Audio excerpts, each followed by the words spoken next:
Good morning, students. Myself Mahesh Mehra from New Catholic Mission School, Java. Today I am going to start a new unit, that is Unit 8 Biomechanics and Sports. इससे पहले हमने 7 unit तक जो भी हमारा portion था वो finish किया. आज जो हम लोग हैं वो यूनिट 8 स्टार्ट करने वाले हैं, जो है बायोमैकेनिक्स एंड स्पोर्ट्स. ठीक है, हम लोग देखते हैं यहाँ पर meaning of biomechanics.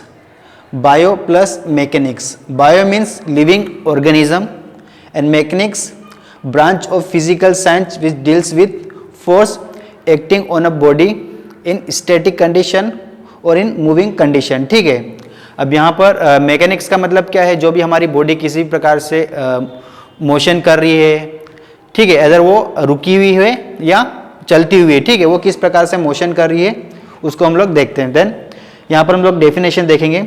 Biomechanics is the study of force and there effects on human being is moving और इन स्टैटिक कंडीशन. ठीक है, यहाँ पर क्या बोल रहे हैं कि हम लोग बायोमैकेनिक्स में किस चीज़ की स्टडी करते हैं कि जो भी ह्यूमन बॉडी है, इधर वो मोशन में हो या रुकी हुई हो, तो उस पर किस प्रकार से फोर्स लगता है, कैसे फोर्स लगता है, उसके बारे में हम लोग स्टडी करते हैं.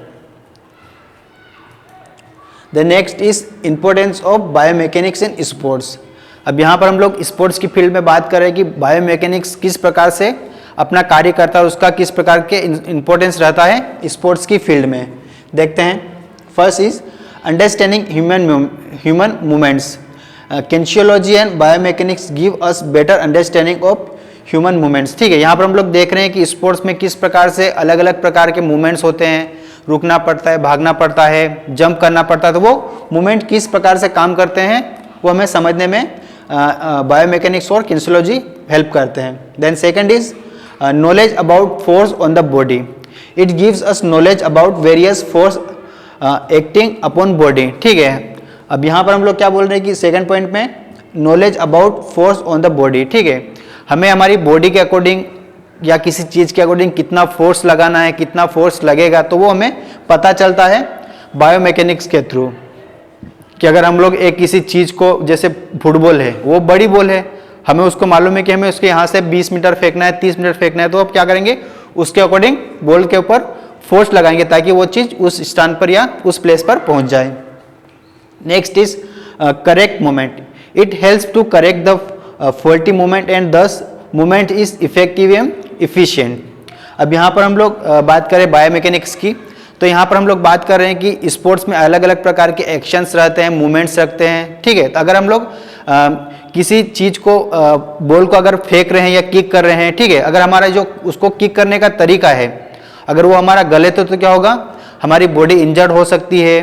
ठीक है, अगर हमें जितना उस पर फोर्स लगाना उससे ज़्यादा लग रहा है, कम लग रहा है, तो क्या होगा, वो जो हमारा मूवमेंट है वो क्या होगा, ठीक नहीं होगा. अगर हमको मालूम है कि बॉल हमको यहाँ से 10 मीटर पे फेंकनी है और आप फोर्स कितना लगा रहे कि वो बॉल 50 मीटर पे पहुंच जाए, ठीक है, तो वो क्या है, फॉल्टी मूवमेंट है. तो बायोमैकेनिक्स से हम लोग उस जो मूवमेंट है उसको, जो फॉल्टी मूवमेंट है उसको ठीक कर सकते हैं.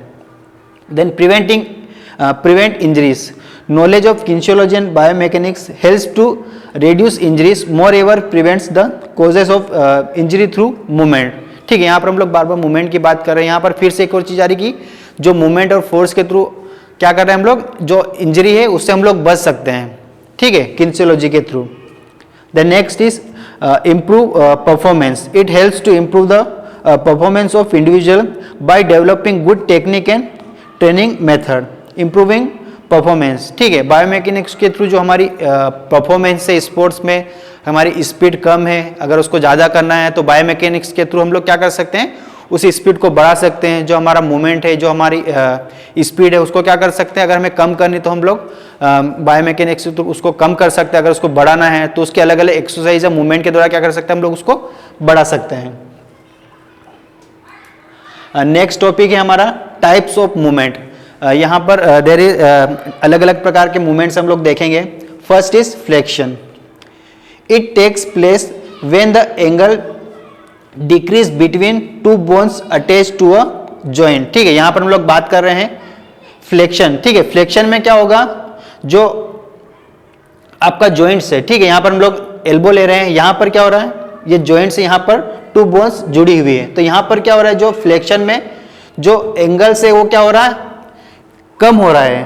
ठीक है, यहाँ पर हम लोग क्या कर रहे हैं, इस हैंड को क्या कर रहे हैं, नीचे से ऊपर ले जा रहे हैं, तो जो बोन्स का डिस्टेंस है वो क्या हो रहा है, इंक्रीज हो रहा है, मतलब ये पास में आते जा रहे हैं। ठीक है, यहाँ पर हम देखें, it takes the place when the angle decreases between two bones attach to a joint. ठीक है, क्या हो रहा है, जो एंगल है वो क्या रहा है, डिक्रीज हो रहा है। डिक्रीज मीन्स कम होता जा रहा है। ठीक है, अब एग्जाम्पल हम लोग देखेंगे।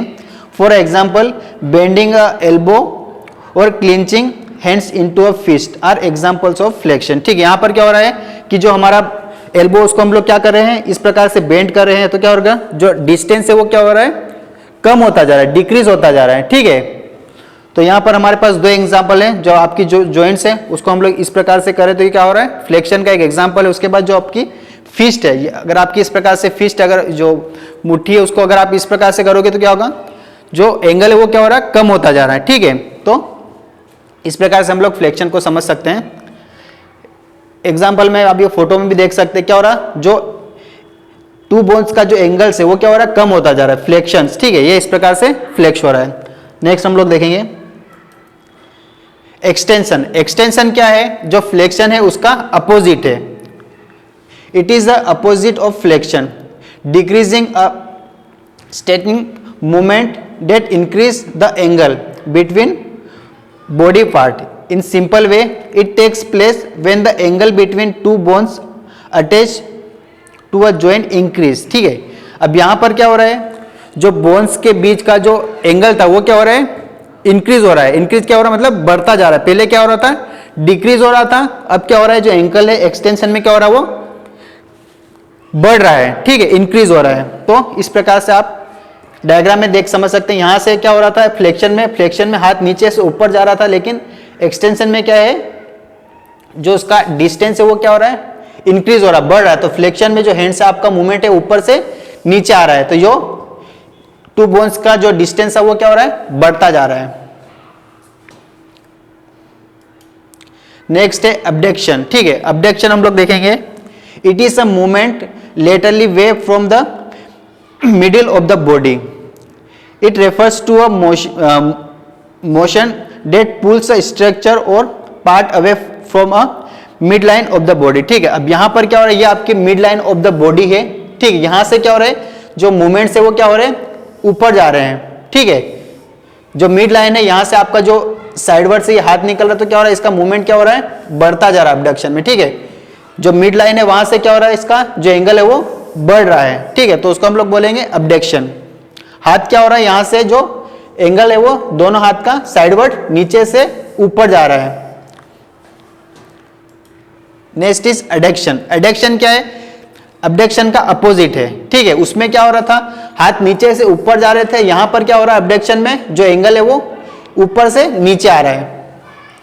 It is a movement laterally towards the midway of the body. ठीक है, अब यहां पर क्या है, मिडवे है। ठीक है, अब यहां पर जो मूवमेंट है वो क्या हो रहा है, कम होता जा रहा है। ठीक है, लेटरली जो मूवमेंट था वो क्या हो रहा, पहले बॉडी से दूर हो रहा था, अब क्या हो रहा है, बॉडी के पास में आ रहा है, जो मिड लाइन है उसके।